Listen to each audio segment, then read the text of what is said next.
Nākamais darba kārtības punkts.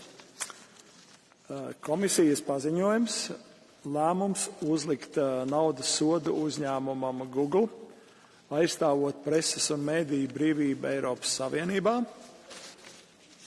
Mēs mirkli pagaidīsim, kamēr komisāra priekšsēdētāja izpildvietniece ieņem savu vietu.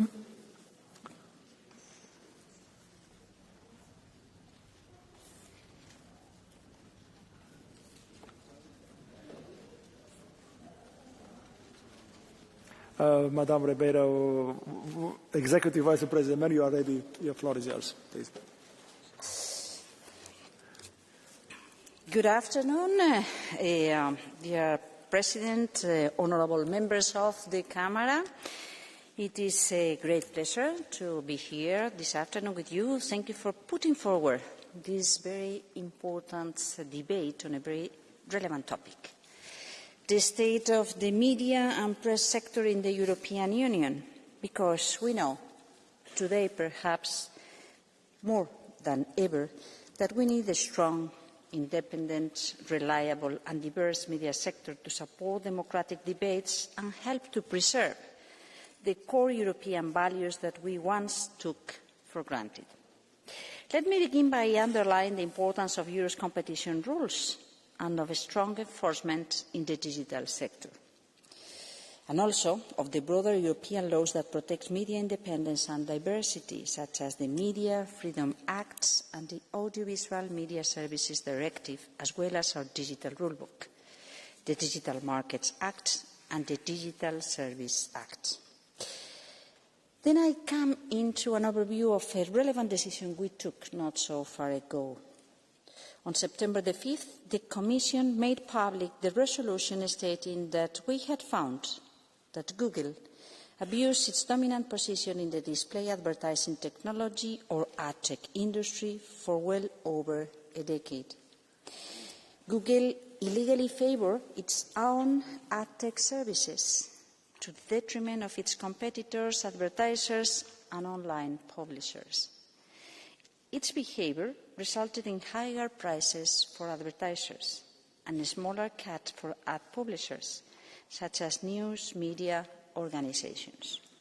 The Commission concluded that Google's practices are illegal under the EU competition rules and issued a €2.95 billion fine. We also asked Google to stop this illegal behaviour, and now they have to come to tell us their plans to do so. And if they fail to come up with a viable plan, we could impose an appropriate remedy.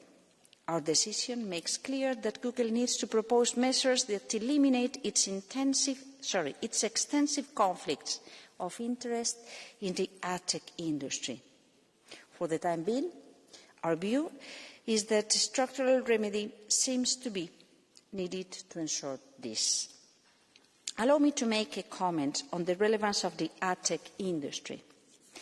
Digital advertising funds much of the online free content and services we use every day. Imagine you're reading an article on a website and an ad appears, for instance, for a well-known coffee brand.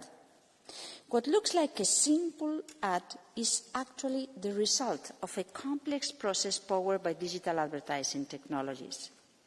This case dealt with the complex chain of intermediaries that run the real-time auctions to decide which ads we see each time that we open a website, such as El País, Le Monde, or whatever other media you may want to consult in the website. Publishers depend on these ads for much of their income that they need to produce quality journalism and to support healthy democratic debates based on sound information. But Google's behaviour, combined with its dominance in this space, has allowed it to capture an artificially large share of the revenues that advertisers pay to publishers for showing their ads, so reducing the capacity of the media sector to count on these revenues. As a result, advertisers faced higher prices, which they likely pass on to final customers all across the European Union. Google also locked in publishers to its own advertising tools, making it difficult for them to switch to rivals and depriving them of choice and fair competition. Google's behaviour had a negative impact on all European citizens in their day-to-day use of the web, and I was pleased to see that publishers, the different media groups and other stakeholders have welcomed this decision. The purpose of the enforcement of the antitrust laws is not imposing fines for the sake of it. It is about changing behaviours, protecting our markets, protecting our citizens. But for the enforcement of the regulation, we sometimes need to find the illegal behaviours. Of course, we only took action in relation to the European Union, but Google's conduct has a worldwide dimension. In April, a United States federal court upheld the main claims of the Department of Justice complaint against Google. This case merely closed the issues addressed in our decision.